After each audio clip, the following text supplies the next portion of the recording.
7 दिन में तैयार खामनेई का एटम बम, ट्रंप के ईरानी दूत का दावा। अगर अमेरिकी राष्ट्रपति डोनाल्ड ट्रंप के विशेष दूत स्टीव विटकॉफ ये दावा कर रहे हैं कि ईरान यूरेनियम से 1 हफ्ते में बम बना सकता है, तो इसका मतलब साफ है कि अमेरिका ईरान पर भीषण हमला करने से पहले 100 बार सोचेगा।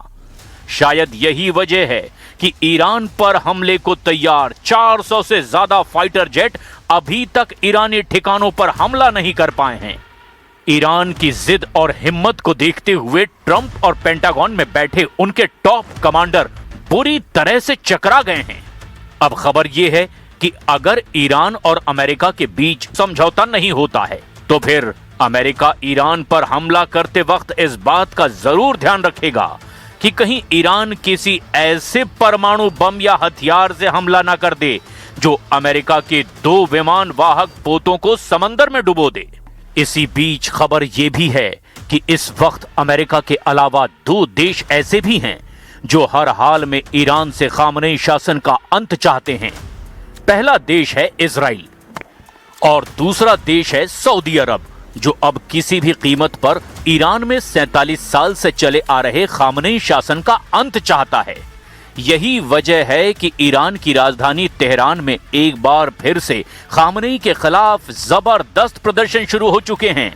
ईरानी छात्र सुप्रीम लीडर के खिलाफ जमकर नारेबाजी कर रहे हैं। इस बीच अमेरिका ने पूरे मिडिल ईस्ट में एक ऐसा फाइटर जेट का हवाई पुल बनाने का ऐलान कर दिया है ताकि ईरान पर लगातार सीरियल हवाई हमले किए जा सकें। हम शुरुआत करते हैं ईरान की उस परमाणु ताकत वाली खबर से, जिसकी वजह से अब तक अमेरिका और इजराइल ईरान पर हमला करने की हिम्मत नहीं जुटा पाए हैं। 7 दिन में ईरान पलटेगा बाजी, तैयार हो रहा है परमाणु बम। हम आपको ईरान के तीखे तेवरों और जबरदस्त हिम्मत के पीछे का वो सच दिखाते हैं, जिस सच का सामना होने के बाद इस वक्त राष्ट्रपति ट्रंप, पीएम नेतन्याहू बहुत ज्यादा खौफ में हैं। इस डर का सबसे बड़ा सबूत खुद अमेरिकी राष्ट्रपति डोनाल्ड ट्रंप के बेहद करीबी और विशेष दूत स्टीव विटकॉफ ने अमेरिकी न्यूज चैनल पर पुष्टि कर दी है। ये वही स्टीव विटकॉफ हैं जिनकी रिपोर्ट के आधार पर ही ईरान पर हमले का फैसला फाइनल होगा। ये वही स्टीव विटकॉफ हैं जो ईरान के विदेश मंत्री अब्बास अराक्ची के साथ लगातार परमाणु और बैलिस्टिक मिसाइलों के मुद्दे पर बातचीत कर रहे हैं। आप भी जरा देखिए स्टीव विटकॉफ ने ईरान के परमाणु प्रोग्राम पर क्या खुलासा किया है, जिसकी वजह से अब दुनिया भर में हड़कंप मच गया है। राष्ट्रपति ट्रंप के विशेष दूत स्टीव विटकॉफ ने फॉक्स न्यूज को दिए इंटरव्यू में एक बेहद गंभीर बयान दिया। उन्होंने कहा कि ईरान औद्योगिक ग्रेड के बम बनाने वाले मटेरियल यानी कि यूरेनियम से केवल 1 हफ्ते की दूरी पर ही हो सकता है कि वो बम बना ले। विटकॉफ ने इस स्थिति को बेहद खतरनाक बताया और दोहराया कि अमेरिका किसी भी कीमत पर ईरान को परमाणु हथियार हासिल नहीं करने देगा। ईरान के परमाणु प्रोग्राम को लेकर ईरान और अमेरिका के बीच 2 राउंड की बातचीत तो हो ही चुकी है।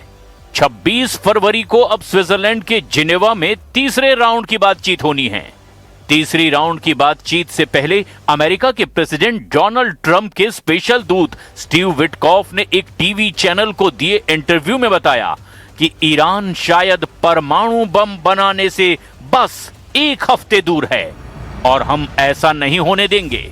यानी अमेरिका ईरान को परमाणु बम नहीं बनाने देगा। हालांकि ईरान ने कई बार आधिकारिक तौर पर यह कहा है कि वो परमाणु बम नहीं बनाना चाहता।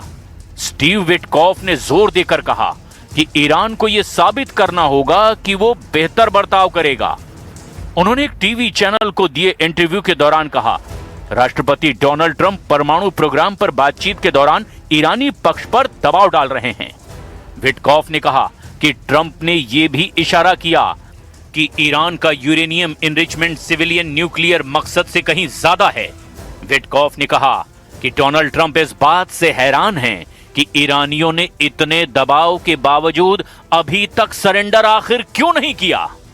And yet they've been enriching well beyond the number that you need for civil nuclear. It's up to 60%. They're probably a week away from having industrial grade bomb making material, and that's really dangerous.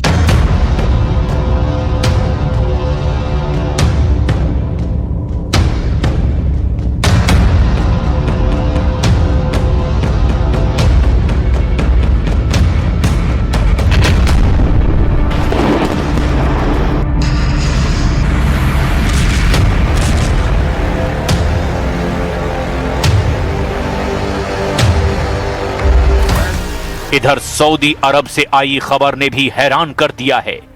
Iran में सत्ता परिवर्तन के America और Israel के mission में कथित तौर पर सऊदी अरब भी शामिल हो गया है, ऐसी खबरें आ रही है। इजरायली मीडिया N12 ने सऊदी अरब के शाही परिवार के एक सूत्र के हवाले से अपनी रिपोर्ट में दावा किया। सूत्र ने कहा, सऊदी शाही परिवार ईरान से अली खामनेई के शासन के हटने और नई सरकार लाने के पक्ष में है। रियाद को लगता है कि ईरानी सुप्रीम लीडर खामनेई को हटाए बिना तेहरान में चीजें पटरी पर नहीं आएंगी। यरूशलेम पोस्ट के मुताबिक सऊदी रॉयल फैमिली के एक सोर्स ने N12 न्यूज को बताया कि ईरान के लिए लिमिटेड मिलिट्री एक्शन कोई हल लेकर नहीं आएगा। ईरान में एक बड़े बुनियादी बदलाव की जरूरत है। इसमें सुप्रीम लीडर अयतुल्ला अली खामनेई को हटाकर नई सरकार को तेहरान में लाना सबसे अहम है। वहीं दूसरी सैटेलाइट तस्वीरों और फ्लाइट ट्रैकिंग डेटा से पता चला कि अमेरिका ने अटलांटिक महासागर से होते हुए मिडल ईस्ट तक एक हवाई पुल जैसा नेटवर्क बना लिया है। इस रास्ते पर अमेरिकी सैन्य विमानों, हथियारों और उपकरणों की लगातार स्ट्रीम यानी कि कतार देखी जा रही है, जो कि यूरोप और भूमध्य सागर के ऊपर से गुजर रही है। अमेरिका ने अपने कई अंतरराष्ट्रीय ठिकानों से सबसे आधुनिक लड़ाकू विमान को अब मिडल ईस्ट की ओर रवाना किया है। खबरों के मुताबिक F-16 fighting Falcon jet Germany के स्पैंग डाहलेम और इटली के एवियानो और साउथ कैरोलिना के बेस से भेजे जा रहे हैं। F-15E strike eagles jet Britain के RAF लैकेनहिथ बेस से तैनात किए गए हैं। ईरान पर हमले को ये तैयार हैं। F-22 रैप्टर्स जेट वर्जीनिया से जॉइंट बेस लैंगली यूस्टिक से भेजे गए हैं। भारी मात्रा में एयरलिफ्टर्स के जरिए हवाई रक्षा उपकरण और गोला बारूद मिडल ईस्ट पहुंचाया जा रहा है। ईरान और अमेरिका के बीच बढ़ते तनाव के दरमियान ईरानी जनरलों और सैन्य अधिकारियों ने अमेरिका को बेहद गंभीर और सीधी धमकियां दी है। ईरानी कमांडरों के बयानों में विनाशकारी जवाबी कार्रवाई का जिक्र सबसे ऊपर है। IRGC जनरल हुसैन दघीगी ने चेतावनी दे दी है कि यदि अमेरिका ने ईरान पर कोई भी सैन्य कार्रवाई की तो मिडल ईस्ट में मौजूद हर एक अमेरिकी सैन्य अड्डा ईरान का वैध टारगेट होगा। ईरानी जनरलों ने हाल ही में कहा कि अमेरिकी विमान वाहक पोत केवल तैरते हुए लोहे के टुकड़े हैं। ईरानी सैन्य प्रवक्ता इस्माइल बाकाई ने साफ तौर पर यह कह दिया कि सीमित हमले जैसी कोई अवधारणा ईरान के लिए नहीं है। उन्होंने धमकी दी कि अमेरिका का एक छोटा सा हमला भी पूरी तरह क्षेत्रीय युद्ध में बदल जाएगा, जिसकी आग पूरे मिडल ईस्ट और इजराइल तक फैलेगी। IRGC कमांडर के एक वरिष्ठ सलाहकार मोहम्मद रजा नकदी ने भी तंज कसते हुए कहा, अगर अमेरिका 12 एयरक्राफ्ट कैरियर भी क्षेत्र में ले आए तब भी वो ईरान का कुछ नहीं बिगाड़ पाएगा। उन्होंने अमेरिकी सैन्य शक्ति को अक्षम करार दिया है। हालांकि राजधानी तेहरान में विरोध प्रदर्शनों का सबसे बड़ा केंद्र विश्वविद्यालय है। विशेष रूप से शरीफ यूनिवर्सिटी ऑफ टेक्नोलॉजी और अमीर कबीर यूनिवर्सिटी में छात्रों ने बड़े पैमाने पर रैलियां निकाली है। उत्तर पूर्वी शहर मशहद में भी छात्रों और नागरिकों ने सड़कों पर उतरकर सरकार विरोधी नारे लगाए हैं। यहां प्रदर्शनकारियों और सरकारी समर्थित बसीज मिलिशिया के बीच में झड़पों की भी खबरें आई है। इस्फान, यहां के प्रसिद्ध पुलों COC पोल और खाजू ब्रिज के आसपास युवाओं और सुरक्षा बलों के बीच टकराव देखा गया है।